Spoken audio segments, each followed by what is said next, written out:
안녕하세요. 진짜.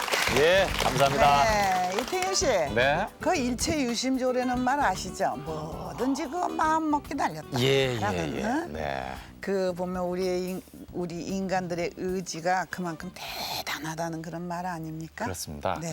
저는 간혹 왜 인간 승리 그런 말 이렇게 표현되잖아요. 네. 너무너무 그 표현이 좋습니다. 네. 인간 승리. 예. 네, 특히 그 신체적으로 장애를 지닌 사람들 중에서 그 이렇게 성공하신 그런 분들을 뵈면 정말 절로 고개가 수그러지고요. 존경심이 정말 북받쳐 오릅니다. 예, 오늘 손님이 바로 그런 분입니다. 소아마비라는 장애를 딛고 이 성악 부문에서 세계 최고의 자리에 오른 분입니다.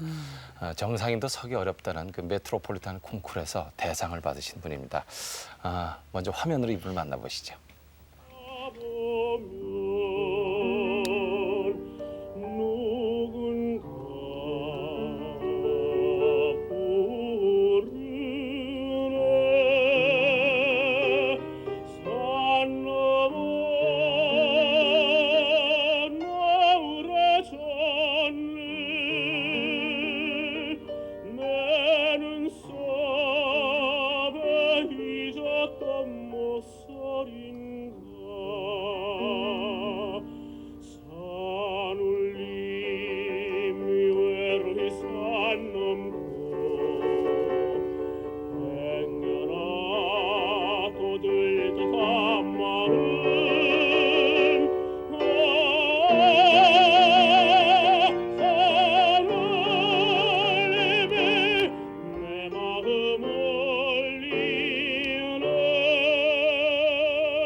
자, 자랑스러운 한국인 테너 최승원 씨입니다. 여러분 환영해 주십시오. 어서 오세요. 아이고 정말 또 이렇게 시원시원하게 생기셨네.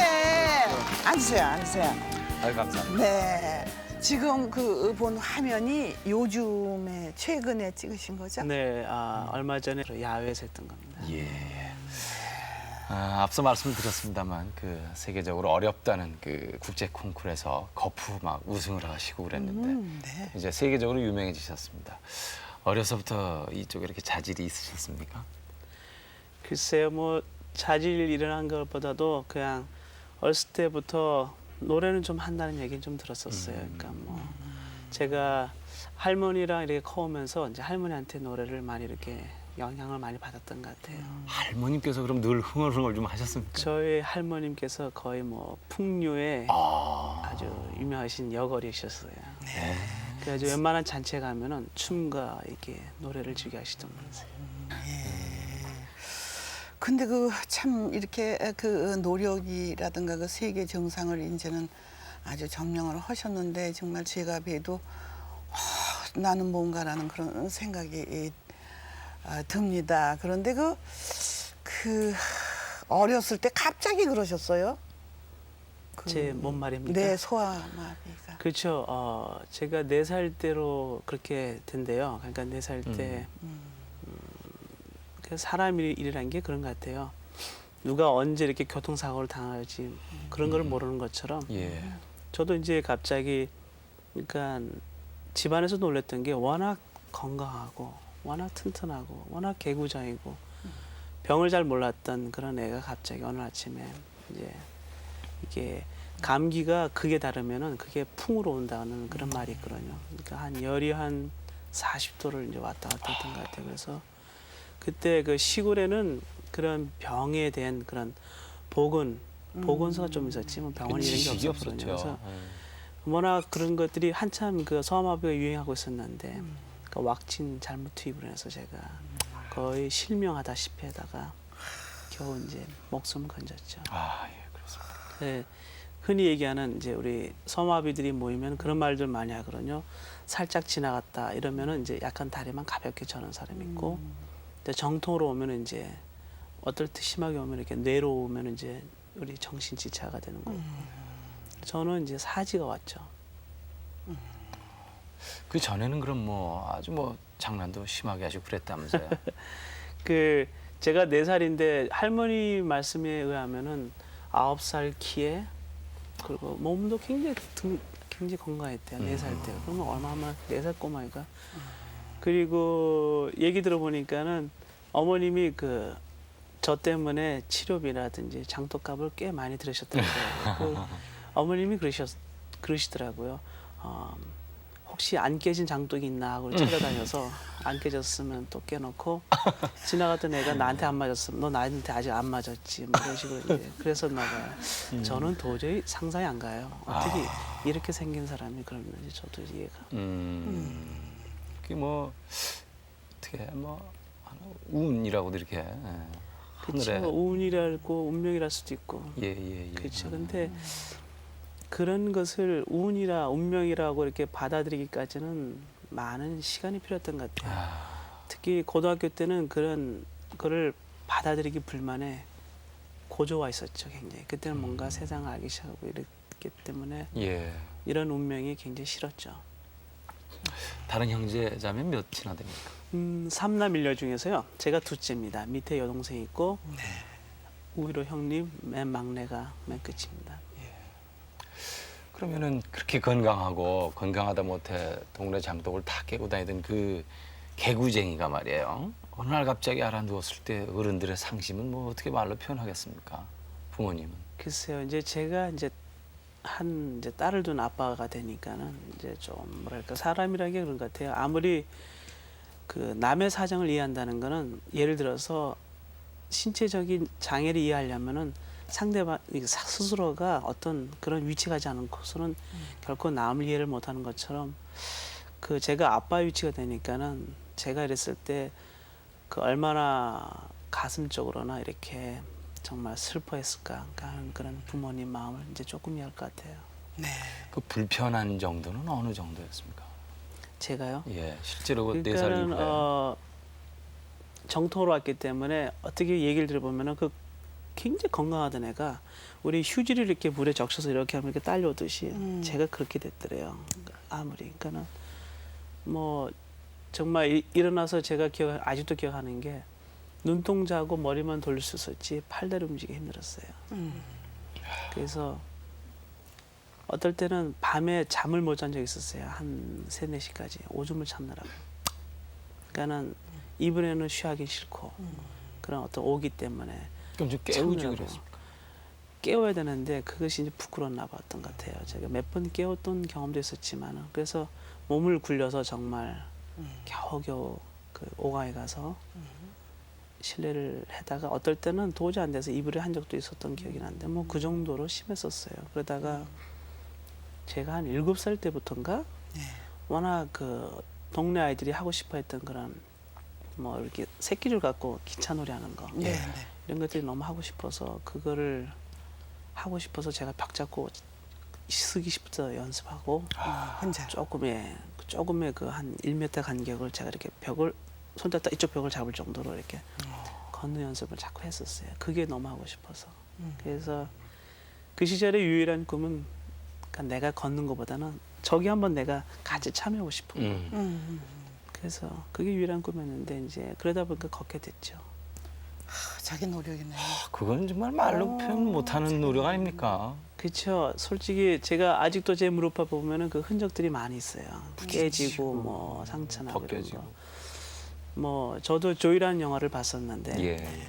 그 친구가 그 휠체어에서 일어나려고 애를 썼던 것이 물론 제가 그 친구보다 더 했으면 더 했지 내가 덜 하지 않았지 않았나 이런 그 의지라기보다는 하나의 어떻게 보면은 글쎄요 이런 말을 하면 건방질지 모르지만 투쟁 그게 좀 가깝죠. 그러네요. 의지라고 하기보다는 오히려 투쟁 그리고 어떻게 보면 처절한 자신과의 싸움입니다. 예. 근데 결국 이겨내셨습니다. 예, 이겨내셨고 지금은 뭐 그 어디 오히려 너무나 자랑스러운 한국의 한국이 자랑스러운 한국인이 되셨습니다. 네. 그 시선이 어렵지 않았습니까? 전 무엇보다도 주변에 그 보는 눈. 그렇죠. 그래서 시선이 어렵기 때문에 어렸을 때부터 그게 큰 상처였어요. 무엇보다도 일단은 우리 장애인들이 싫어하는 게 거울이에요. 왜냐하면은 인정하기 싫거든요. 거울에 비춰진 나의 모습을 인정하기 싫으니까. 그런 것처럼 제가 제 몸을 보기 싫어하는데 남들이 제 몸 보는 건 더 싫어하죠. 그래서 겨우 이제 어렸을 때는 그런 것들이 금방 잊어버리고 또 나가니까는 겨우 잊어버리고 나갔는데 친구들이 이제 또 따돌림하다든가 뭐 그렇게 놀린다든가 그러면은 그게 이제 이 아픔이나 이렇게 괴로움이 만성에 젖으면은 이렇게 쿡 찔러도 익숙해지는. 뭐 그런가 보다. 그러다 보니까는 자꾸 혼자 있게 되죠. 혼자 어렸을 때부터 연을 만들어서 연을 띄운다든지 바위에 올라가서 이렇게 괜히 이유 모를 아무 뜻 모를 그 고독을 씹는다든지 그리고 겨울 같을 때는 뭐 얼어붙은 논바닥에 저 혼자 가서 썰매를 타다든지 그리고 늘 불편한 몸이었기 때문에 옷이나 양말 이런 것들이 모든 신발 이런 것들이 온전한 것이 없었죠. 그 시절을 생각하면은 글쎄요 사람이 그런 것 같아요. 이렇게 좀 힘들게 어려웠었기 때문에 내가 어떤 지금 현실에 정말 이만큼 감사할 수 있는 마음이 생긴 거고 또 그런 시간이 있었기 때문에 그것보다도 훨씬 좋으면서도 지금보다는 덜한 그런 불편이 왔을 때 나 스스로 참을 수 있고 이겨낼 수 있던 것들이 오히려 그런 시간들이 그러니까 지금의 이 순간이니까는 제가 감히 그런 말을 할 수 있을 것 같아요. 그런 시간들 때문에 내가 귀중한 것들을 감사할 줄 알고 귀중한 것들을 소중히 여길 줄 알고 그걸 조금 아팠기 때문에 좀 덜 아픈 걸 좀 참지 않을까 그렇게 생각되어지네요. 네. 그런데 이제 오늘이 올 때까지는 학교 공부고 하여튼 그 공부를 많이 하셔야 됐는데 말이죠. 그 공부가 안방에 앉아서 되는 게 아니지 않습니까?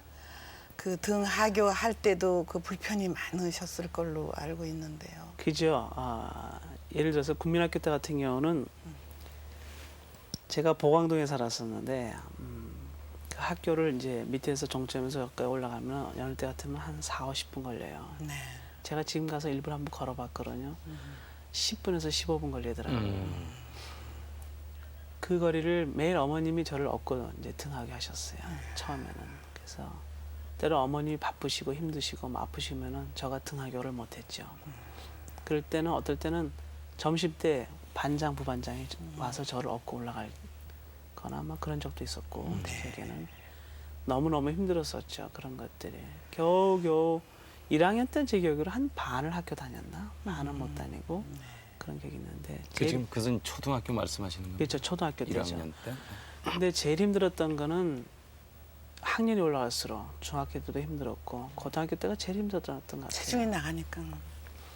그때 제 몸무게가 한 43, 44 이렇게 나갔었는데 가방이 너무 무거우니까요. 일단 등교하고 나면은 너무너무 온몸이 이제 탈진이 되고 기진이 돼가지고 이제 들어가면 이제 땀 닦느라고 정신이 없어요. 집에 가면. 아니죠. 학교에 들어가면 땀을 닦고 좀 이제 첫 수업이 이렇게 되면은 그때부터 탈진돼가지고 졸기 시작해요. 이렇게.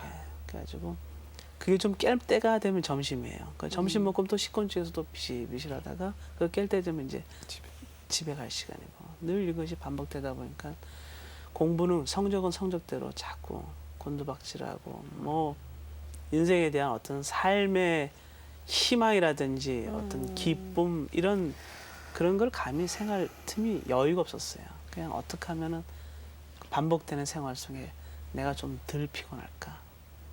이게 좀 일단 몸이 힘든데 말입니다. 아무리 강한 의지로 극복한 사례는 몇 번 있었지만은 그러면 이 학교를 더군다나 사춘기 때인데 진학을 포기하고 싶었던 생각은 안 해보셨습니까?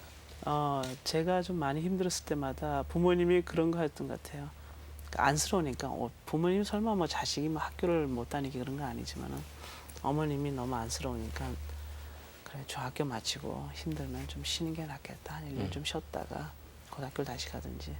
저는 그게 싫어서 계속 다녔었고 또 고등학교 그러니까 너무너무 힘드니까 고등학교 때 뭐 축농전까지 하다가 온몸에 뭐 두드러기도 난리가 아니었어요. 그러니까 어머님이 정말 안 되겠다. 한 1년 좀 쉬어야 되지 않을까.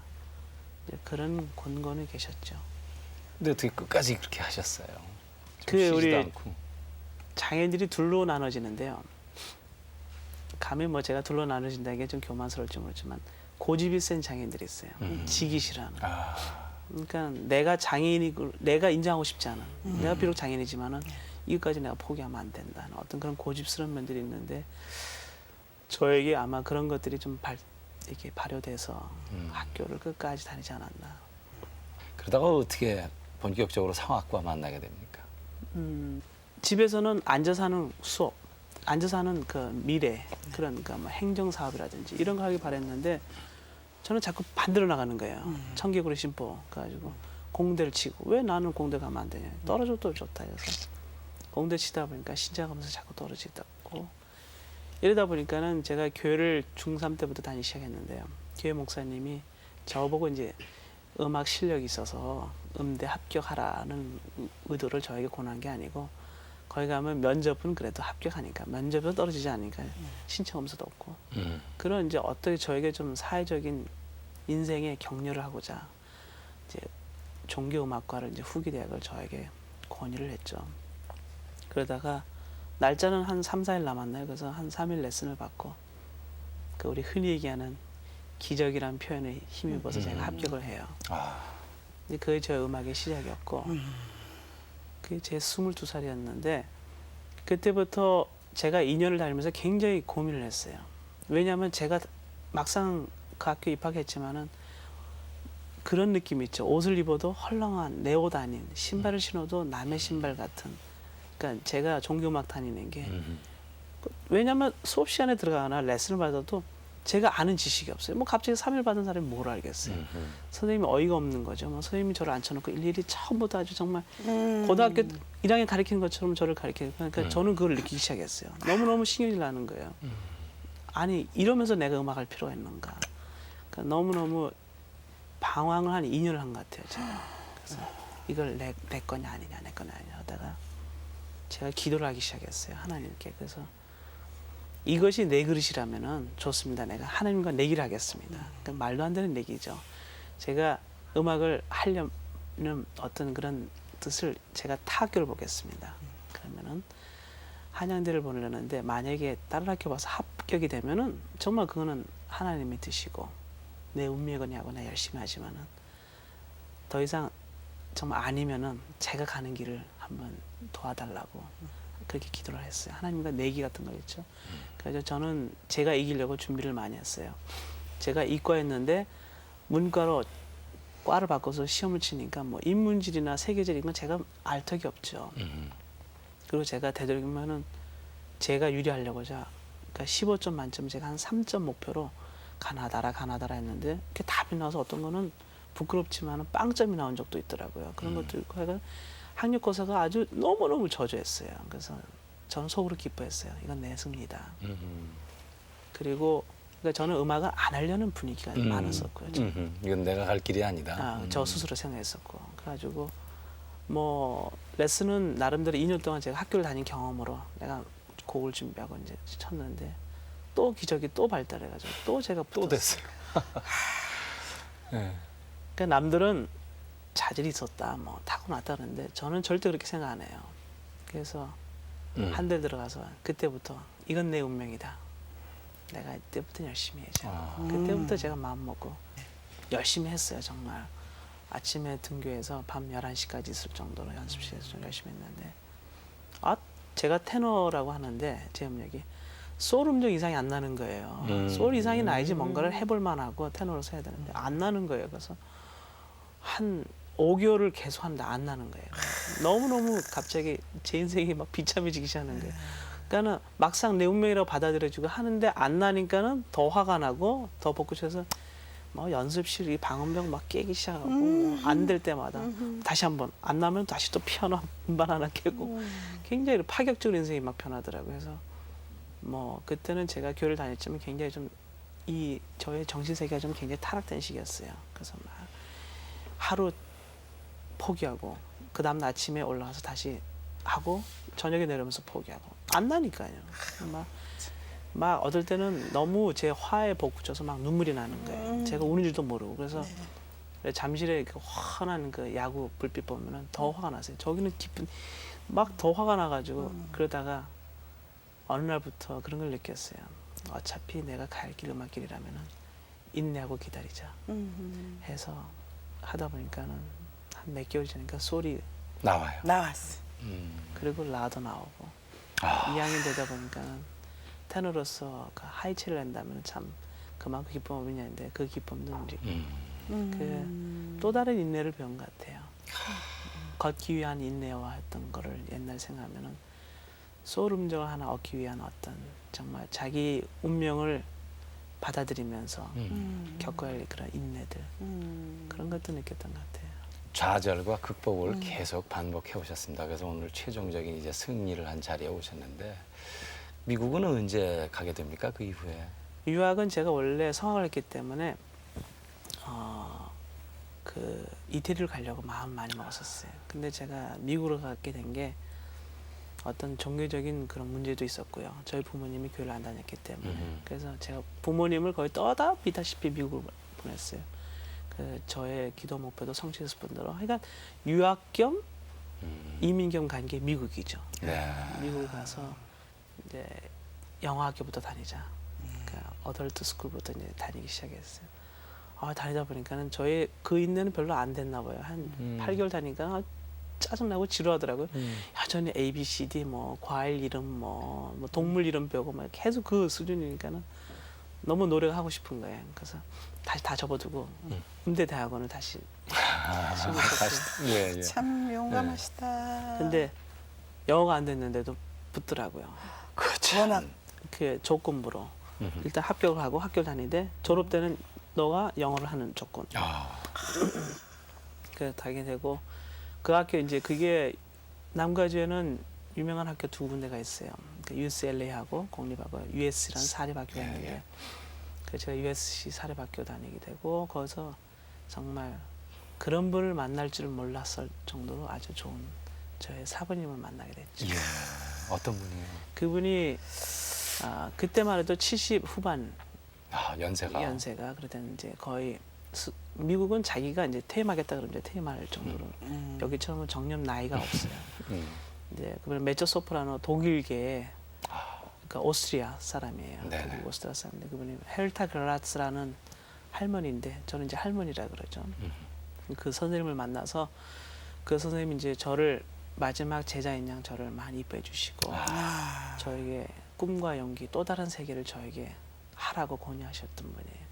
그러니까는 그 전만 해도 제가 뭐 오페라라든지 이런 걸 전혀 꿈을 못 했는데 선생님이 그거는 네 몸이지 네 목소리는 아닌 할 수 있는데 왜 시도를 안 하느냐 이런 식으로 저를 다른 세계로 인도하시고 심지어 저의 몸을 어떻게 하든 고쳐볼까. 그러니까는 뭐 친부모 할머니는 참 그런 마음으로 그러니까 저를 굉장히 이렇게 많이 신경 쓰기 시작해요. 예를 들어서 뭐 콩쿨 뭐 메트로폴리탄 콩쿨 나갈 경우는 남들 같은 경우는 일주일에 한 번이 되게 보통 한 번 내지 두 번인데 저 같은 경우는 서너 번을 불러요. 레슨비를 안 받으시고 레슨비 드리면은 오려 갖고 자리 원반을 사서 공부하라 할 정도로 굉장히 세심하시고 제가 몸이 이렇게 불편하니까는 스테이지 이렇게 무대 들어올 때 제 몸의 웨이브가 왔다 갔다 하는 전응도가 심하니까 우리 선생님이 할머니 선생님이 생각하신 게 곰곰이 보니까는 지팡이를 주워주면 좀 덜 절 것 같아요. 저보고 어느 날 지팡이를 사왔어요 하나를. 그랬더니 딱 주면서 이거 한번 쥐고 한번 걸어와 보래요. 걸어니까는 당연히 지팡이가 있으니까 이 저는 게 좀 들어가고 웨이브가 들어가니까는 예. 앞으로 무대 들어갈 때 지팡이 갖고 들어가라고 그러더라고요. 그때부터 저는 지팡이가 싫었거든요.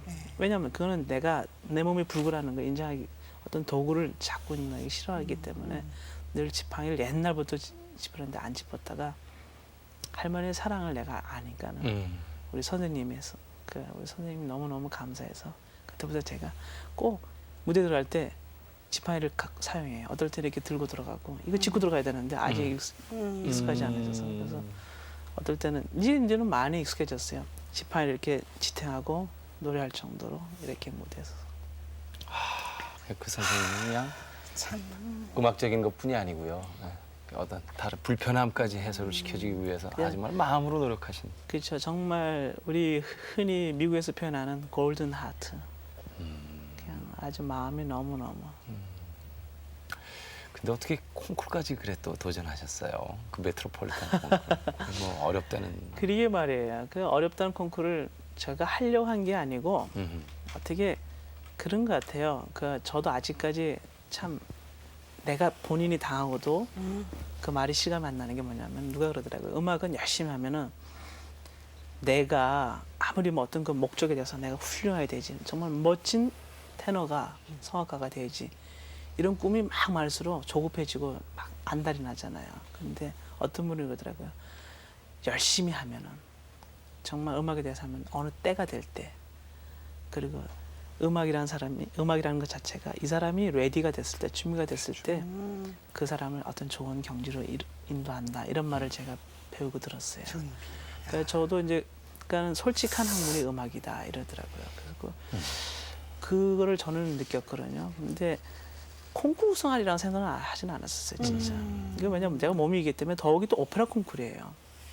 그래서 제가 메트로폴리탄 오페라 콩쿠르 하기 전에 이 남가주 캘리포니아에서 가장 유명한 전통적인 그 파사디나라는 그 길드 콩쿠르이 있는데 저는 그게 콩쿠르인 줄 몰랐어요. 저보고 이제 뭐 어느 날 만찬에 노래하래요.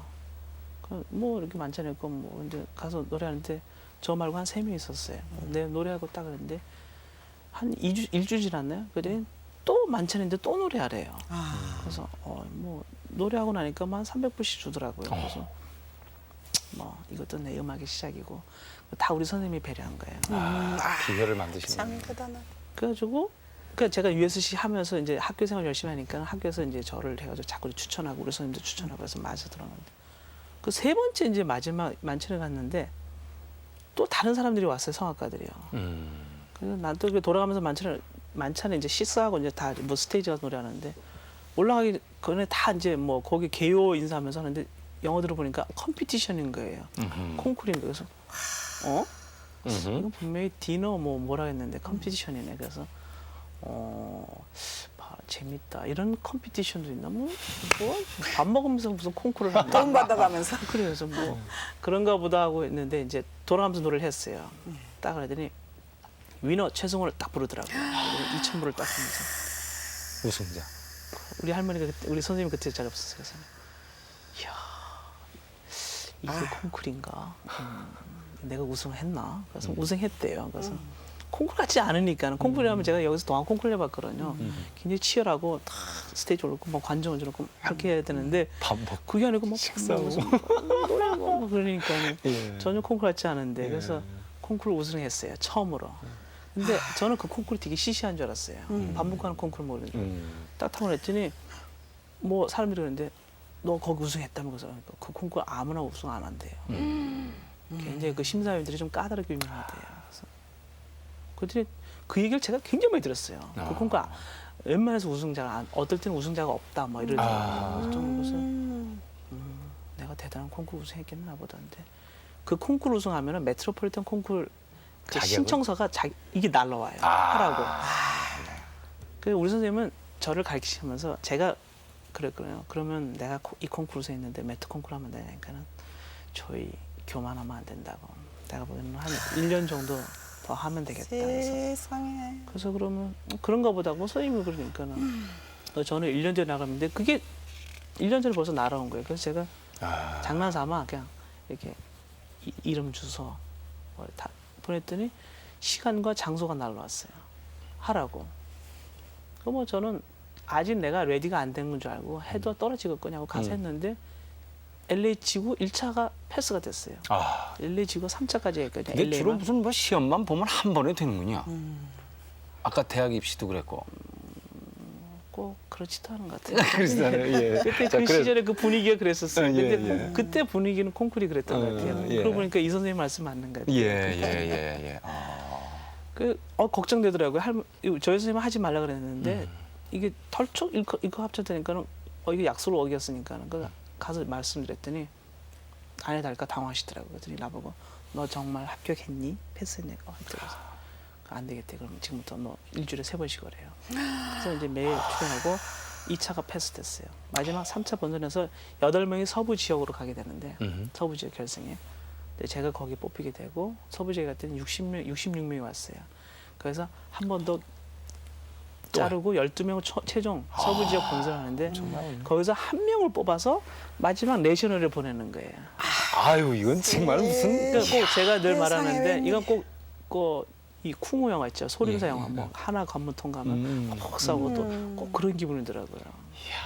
근데 아직까지도 꿈에 잊지 못할 그런 저의 무대 연주 있었다면은 서부 지역 막상 최종에 가서 제가 메트로폴리탄 우승할 때보다도 서부 지역 우승할 때는 저는 완전히 그때 완전히 도가니였어요. 어떤 열광에. 그때 왜 그랬었냐면은 12명의 최종 결승자가 올라왔는데 저만 빼놓고 다 오페라를 하는 친구들이에요. 아유, 와. 이게 국내 콩쿠르인데 이 콩쿠르는 미국에 4개월만 살으면은 자격을 주어주는 콩쿠르예요. 그래서 이 친구들이 해외에서 오페라 하는 친구들이 몰래 지역이 경쟁이 제일 낮은 지역으로 이렇게 잠입을 해요. 그래서 세상에. 그래가지고 다 올라와서 서부 지역을 했는데 나 빼는 거 다 콩쿠르 하더라고요. 저만 유일하게 UAS 학생이고 이제 뭐 교회 친구들 많이들 응원을 왔어요. 학교 뭐 근데 저희 선생님은 제가 이제 12명 안에 들은 것만 해도 너무 감사하고 그리고 왜냐하면 거기는 퍼블릭으로 모든 관중을 오픈해가지고 이제 하거든요 결승.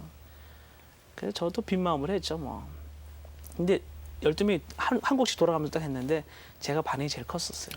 그러니까 나머지 11명이 저를 이렇게 째려보거나 막 나를 이렇게 다시 보는 거예요. 전혀 예상치도 않던 경쟁자가 나왔거든요. 키 조그만 친구가 뭐 나가더니 뭐 분위기 완전 잡고 들어오니까는 그때부터는 괜히 저한테 와서 그 전에 나가기만 해도 뭐 나 이렇게 한번 훑어보고 나가더니 그 다음부터는 나한테 와서 너 말도 완전 걸고. 오늘 밤은 너의 밤인 것 같다 뭐 이런 식으로 막 그러고 그러고 나니까 제가 막 긴장되는 거예요. 내가 잘했나? 막 그때부터 막 또 긴장되고 마지막 한 번 더 해야 되는데 그래서 그때부터 막 긴장하니까 막 제가 막 포도를 막 주워 먹기 시작했어요. 긴장 안 하려고.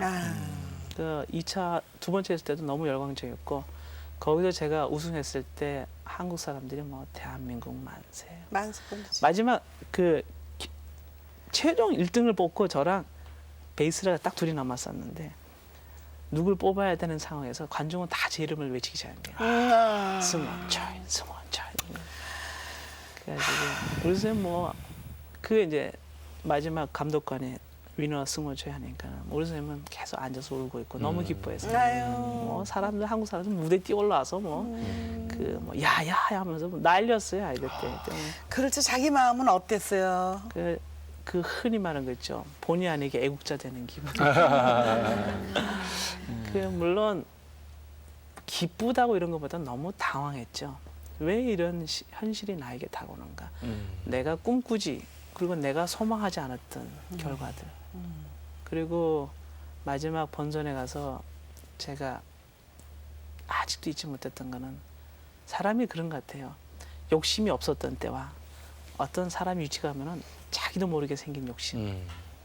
그러니까 뭐냐면은 제가 늘 그러거든요. 장애자도 오페라 할 수 있냐고. 제가 감독관에게 자꾸 물어보거든요. 그러면 자꾸 피하다가 끝내 제가 서부 지역에서 위너하고 난 다음에 감독관에게 물었어요. 그럼 솔직히 물어보겠다. 너는 당신은 장애자가 무대에 서서 오페라 할 수 있다고 생각하냐? 그랬더니 한참 이렇게 쭈삣쭈삣 망설였더니 이러더라고요. 나 같으면은 이러더니 나 같으면 너의 몸을 보러 오는 게 아니라 너의 소리를 보러 가지. 오페라를 보러 가는데 너의 몸을 보러 가겠냐? 이러더라고요. 그래서 굉장히 미국 사람은 쓸데없이 멋없는 게 아니라 정말 멋있구나 이런 표현도 있고 그래서 그게 많이 용기가 됐어요. 그래서 내셔널 마지막 그게 제가 서부 지구가 그게 1지구예요. 그러니까 미국은 총 22개 지구로 나눠요. 아이고 그럼 또 22명이 또 있네. 총 24명이죠. 4명. 그러니까 뭐 오스트리아 전체를 다 뽑아서 1등에 한 명 온 사람이 있고. 아 오스트레일리아. 웬일이야 또. 그러니까는 제가 계산을 해봤어요. LA 내가 지구 할 때가 120명이었는데 그러면 서부 지역이 한 10개 지역을 갖고 있으니까 뭐 계산하니까 뭐 엄청 많더라고요. 뭐 2만 명 뭐 이런 정도. 자, 그 말씀이 정말 가슴에 와닿습니다. 노래를 들으러 가는 거지 소리를 듣기 위해서 공연장에 가는 것이지 뭐 몸을 보기 위해서 가는 것이 아니다. 우리는 뭐 전부 다 많이 나아지고 있습니다만 우리도 좀 더 시선과 사고가 앞으로 좀 더 많이 달라져야 될 것을 이렇게 생각을 합니다.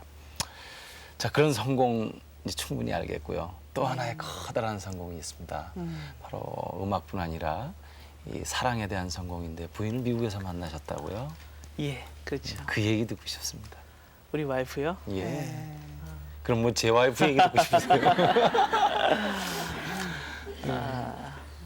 부끄럽기도 하고요. 예. 솔직히 감사하기도 하고요.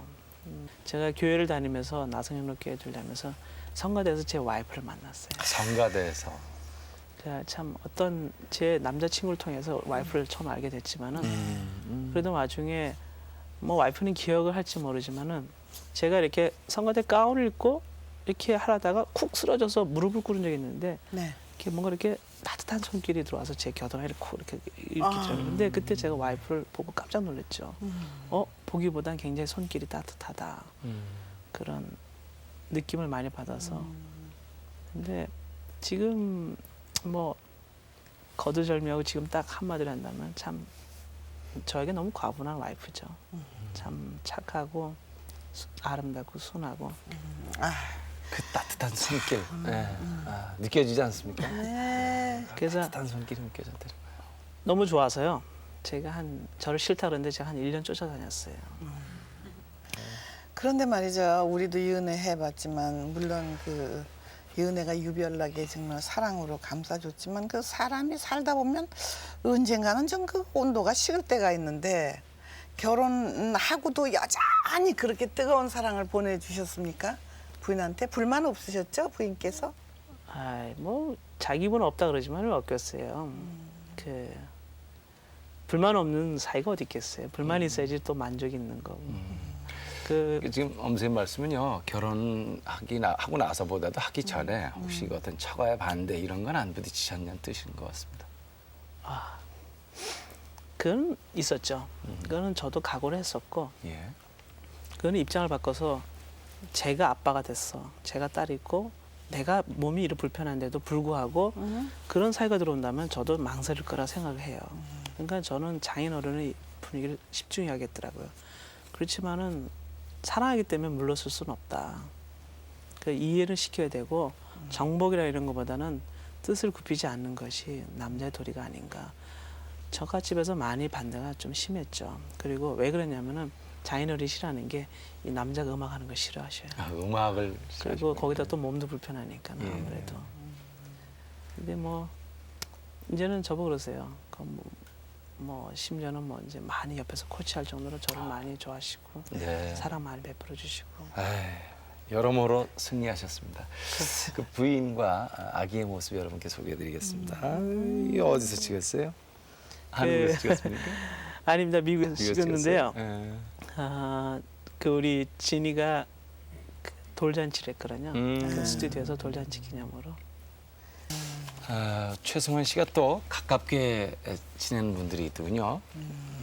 그래서 그분들을 또 저희가 만나봤습니다. 카메라로 그분들 얘기 좀 들어볼까요? 예.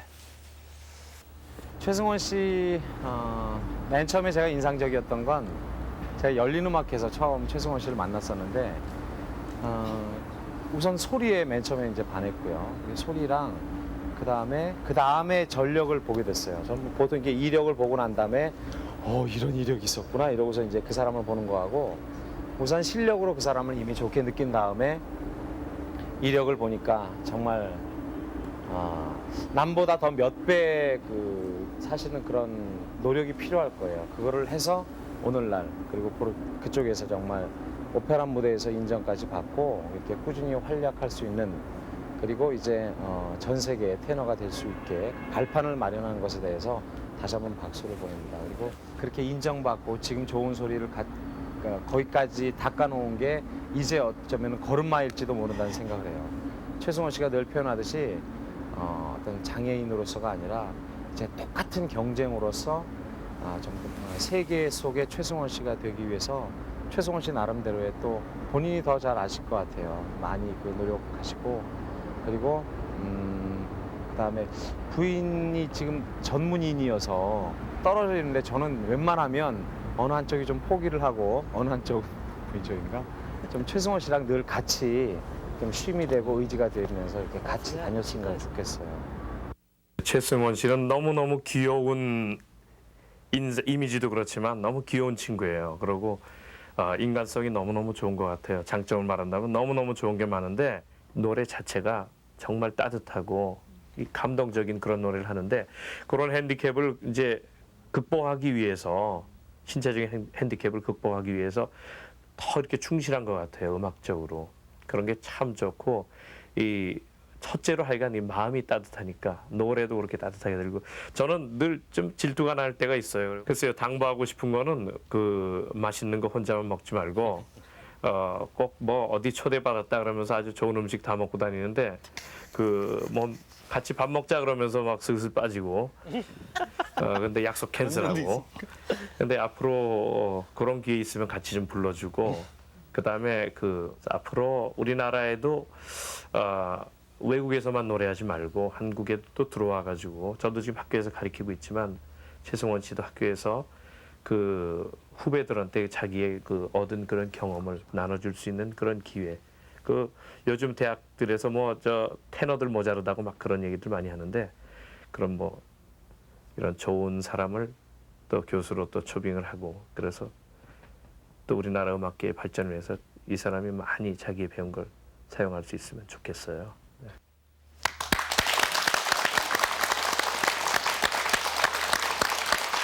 아유네. 참 그 좋은 사람 주위에는 좋은 사람만 모인다는 그 말이 정말 실감을 느끼게 했고요. 그 마음이 아름다운 사람은 모든 것이 아름다운 일만 생긴다는 게 그게 정말 실감 키우게 하는 아침입니다. 거기다 또 노력까지 또 예쁜 또 부인까지 또 그 부인께서 뭘 젊은하세요 그래? 제가 와이프 앞에서는 입을 잘 못 벌렸어요. 왜냐하면 치과 의사니까요. 아니 우리 저 아이고, 최승원 씨는 유머 감각도 참. 아주 뛰어난 분입니다. 예, 예. 네. 특별히 뭐 앞으로 계획하고 있는 바가 있다면 어떤 걸까요? 글쎄요, 저는 글쎄 제가 늘 느끼는 게 아까도 그렇지만 그 우리 유열 씨라든지 우리 최연 선생님처럼 최연수 씨, 네. 그리고 또 엄연아 선생님이나 우리 이태영 선생님처럼 좋은 분들이 저 주변에 너무 많아요. 물론 그런 것들이 제가 부족이기 때문에 어떤 하나님이 좋은 여건을 만들어주지 않나. 그걸 또 다른 방향으로 하면은 제가 사랑의 빚을 너무 많이 지고 있지 않나. 그래서 사랑의 빚을 갚기 위해서는 일단 음악가로서 열심히 해야 된다. 첫 번째. 그러니까는 예를 들어서 제가 좋은 자리, 좋은 위치에 가면은 저를 아끼고 사랑하는 사람이 다 기뻐할 거 아니에요. 네. 일단은 그런 열심히 해야 되고 또 그래서 제 목적은 세계적인 성악가가 된다기보다도 열심히 해서 인정받고 정말 사람들이 아끼는 테너 그런 사람이 되고 싶고 또 아까 최연 선생님께서 잠깐 말씀해 주셨는데 뭐 부족하지만은 제가 알고 배웠던 거 나눠주고 싶어요. 가리키기보다는 나눠주고 싶고 나눠주고 싶다. 네. 또 앞으로 그분 저에게 빚을 준 사람들 그런 사람들에게 많은 어떤 저의 좋은 소리를 들려주기 위해서는 많은 음반 제작도 필요할 거라 생각해요. 그리고 부지런히 정말 젊었을 때 그리고 소리가 잘 나올 때 열심히 해서 저를 사랑하는 이들 그리고 저를 아껴주시는 이들 저의 팬이라고 자처하시는 분들에게 끊임없는 기쁨과 그리고 좋은 소리를 들려드리려고 노력해야 된다고 생각해요. 역시 아름다우십니다. 네. 자, 선생님. 네, 그럼요. 오늘은 아름다운 아침이에요. 정말 낙엽이 지면서 또 하나의 아름다움을 느꼈습니다. 일체유심조라고 마음 먹게 달렸다는 것이죠. 우리 다시 한번 마음 한번 잡아채가지고 정말 야생마 잡듯이 한번 채찍질하고 나가면 큰 희망, 좋은 일이 생기지 않을까 하는 그런 교훈을 아침에 배웠습니다. 자, 본인은 물론이고요. 주변까지 인간 승리를 일깨워 주신 네. 우리 최승원 씨에게 여러분 큰 박수 주십시오. 아유, 고맙습니다. 어쩌면